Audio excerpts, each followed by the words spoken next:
Okay, so this is going to be part two of subtracting integers. Okay, and what makes this part two is that we're going to incorporate absolute values. So this adds to the complication. So let's take a look at a few examples.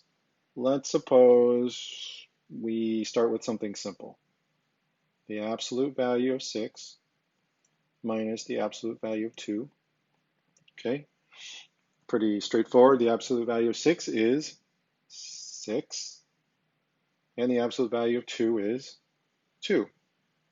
Okay, and we know 6 minus 2 is equal to 4. Okay, let's add another level complication. Let's say we have the absolute value of 6, and we're subtracting the absolute value of negative 2. Okay, well, let's follow the rules. Absolute value of 6 is still 6. We're going to subtract, okay?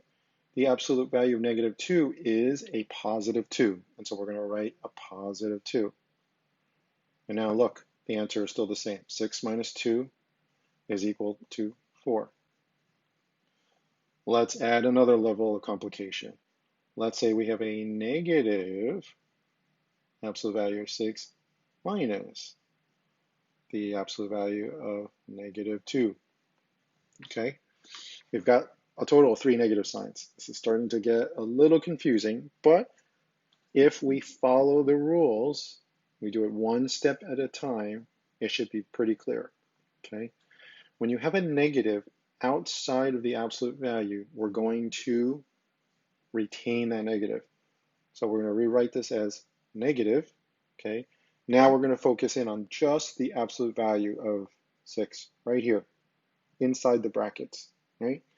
Absolute value of 6 is a positive 6, and therefore we write the number 6. Okay, we have another negative number. It's outside of the negative of the absolute value sign, so we retain that negative. So we're going to write negative.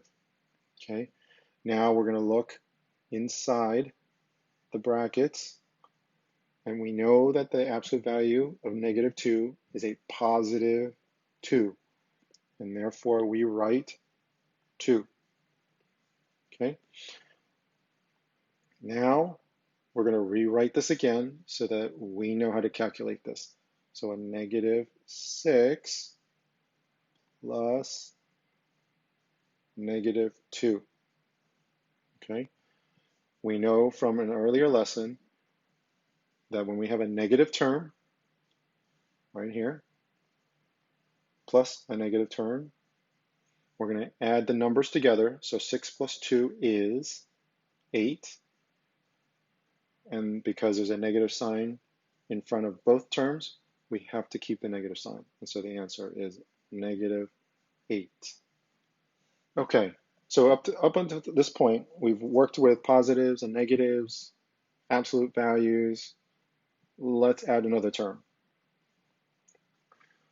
So let's keep things simple first. Let's say we have 3 plus 4 plus the absolute value of negative 5. Okay, so we're going to rewrite this whole thing so that we get rid of the absolute value sign. So this equals 3 plus 4 plus the absolute value of negative 5 is 5. Okay, now we can add this up. 3 plus 4 is 7, plus 5 is 12.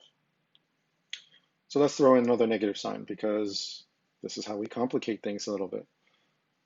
Let's say we now have 3 plus 4 minus absolute value of negative 5. Okay, again, do it one step at a time. We're going to rewrite this as 3 plus 4. Now we have a negative sign. Remember that the negative sign is outside of the absolute value, so therefore we retain the negative sign.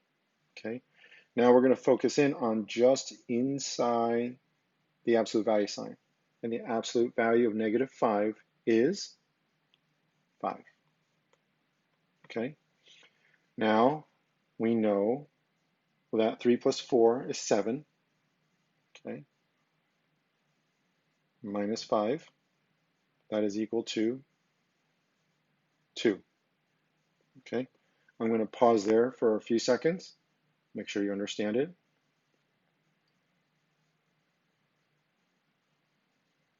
Okay, hopefully you got that. Now, we're going to move on to another example. We're going to add another negative in here, just to mix things up. Let's say we have 3 minus 4 minus absolute value of negative 5, okay? That is equal to, let's focus on the absolute value sign, and we're going to rewrite this as 3 minus 4 minus the absolute value of negative 5, okay? We're going to just focus here. Absolute value of negative 5 is equal to 5, okay? That is equal to, let's write it down here. Okay, so rewriting this becomes 3 plus a negative 4 plus a negative 5, okay? And I just put it in parentheses so that you can see it a little bit better. You don't have to have the parentheses. So I'm going to add these two first, okay? So we get 3 plus, and when we have two negative terms, we add the numbers together like they're positive, and then carry the negative through because there's a negative in front of the 4 and the negative 5. So this becomes negative 9, okay? Now we have a positive integer and a negative integer. So we take the difference, and that's 6, and then retain the sign in front of the larger of the number. In this case, 9 is the larger of the two numbers, and it has a negative. So we put a negative right in front. Okay, so hopefully that made sense.